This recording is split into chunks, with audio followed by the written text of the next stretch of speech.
Good morning and welcome to my blog this morning. I'm Bill Pickle and welcome to my Uncle Bill.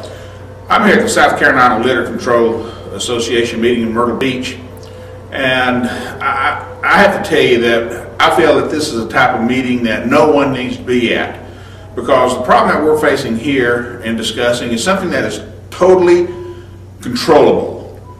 How do you control it? We're talking about litter, and we're talking about people who just voluntarily throw litter out of their windows on the streets and highways, illegal dumps, and parking lots of this fine state and the United States. Now, just to give you an idea, last year there was over $11.6 billion spent in fighting and trying to control litter in this country. $11.6 billion wasted on nothing but picking up other people's trash. Now, just think, if you divide that $11.6 billion by 50 states, that would average $232 million that each state could have to use for other programs that are necessary. How about what could school teachers and local schools do with an extra $232 million?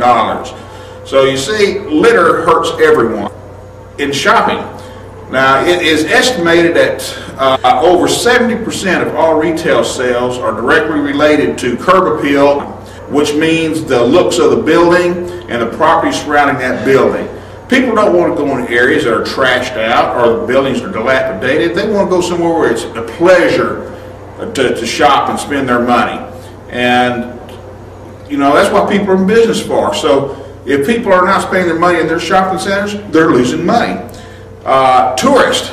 Now, we're here at Myrtle Beach. Let me ask you this. If you were in Myrtle Beach and you're walking down the beach and it was covered in trash, broken Coke bottles, beer cans, things like that, how long would you stay on that beach? You probably wouldn't stay very long. You may not ever come back. Rivers and lakes. You know, fishermen go to rivers and lakes to catch fish, not old tires and trash that are floating down the river. No one wants to swim in a river or a lake if they think they're going to be tangled up in somebody else's trash. It is just not very nice. Highways, back roads, you know, tourists are those that like to go on daily trips. They're not going to go down these roads if all they know they're going to see is more trash than they are scenery. And real estate. How many people you know that's going to want to go into a neighborhood that is heavily covered in litter and say, oh man, what a beautiful place, let's move in this trashy neighborhood? It's not going to happen. And one other thing that I've learned here today, and you know, if you stop and think about it, you'd know it, you know, crime follows trash. Crime follows litter. If you look around in your neighborhoods, your city, and you see where the high crime areas are, I'll bet you right now you'll also notice that there's a lot of litter, a lot of dilapidated homes, and things like that. Crime follows litter. Now, let me ask you, are you a litter bug? I hope not, but let's just find out if you are. Have you ever dropped paper or styrofoam from your car window as you're going down the road? When you get through eating your hamburger, do you roll up the paper and throw it out the window instead of laying it in the back floorboard or putting it in the litter bag in your car? How about your cigarette wrappers? When you open up a pack of cigarettes, what do you do with the paper that you take off the top of that pack? Do you put it in your ashtray or a bag, or do you toss it out the window? Speaking of cigarettes, what do you do with that butt when you get through smoking? Do you put it in your ashtray where it belongs, or do you toss it out on the streets where wildlife can get it, which would hurt them? It gathers on the corners of your community streets, and you know, a lot of fires are started annually because someone that tossed their cigarette out the window. Also, how about your paper tissues? If you're going down the road, you need to use a paper tissue. What do you do with that? Well, here's one that really bugs me. If you're pulled in a parking lot at a mall or a shopping center, and you see where someone has pulled in and obviously had a child that had a dirty diaper, they've cleaned their diapers and they've laid them down on the parking lot and took off. Or the person that goes shopping at the mall that has a cola, and before they go into the store, they just set it down beside the car, then they come back out and they take off, and here's this cola sitting out in the parking lot. So if you've done any of these things, you're a litter bug. One thing you need to understand, that littering is a crime. And litter is a problem that can be controlled. The way we're going to do that is through education, ordinances, and law enforcement. Now, education, you know, we just need to let people know that it's not the right thing to do. We need to start with our young kids and let them know that, hey, if you don't throw litter out, we're going to make you go pick it up.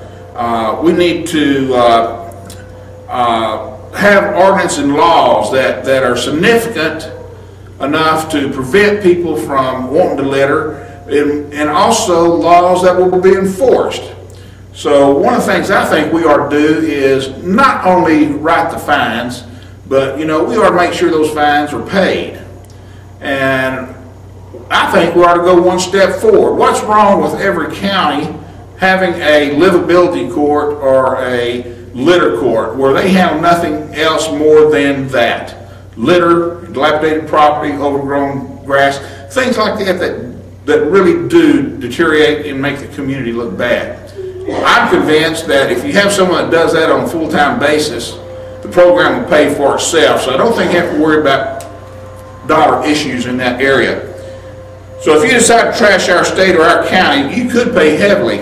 If you throw out a cigarette butt, or if you throw out a piece of paper on our streets, in South Carolina, that little cigarette butt or piece of paper could cost you $465 if a law enforcement officer sees you and writes you a citation. That's just on the first offense. It goes up from there. Oh yeah, you can also face up to 30 days in jail. Now if you throw something that's 15 pounds or heavier out of a car, maybe like say a cinder block or something falls off your car, off your truck or something. If it's 15 pounds or more, that could cost you $1,087 and time in jail. If you are dumping something like a refrigerator or a stove or something like that at an illegal dump site and someone catches you, you're going to pay.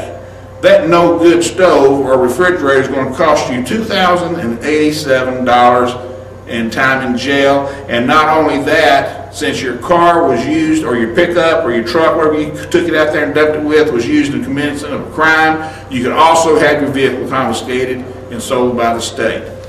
So let me ask you this: is it worth it to be a litter bug?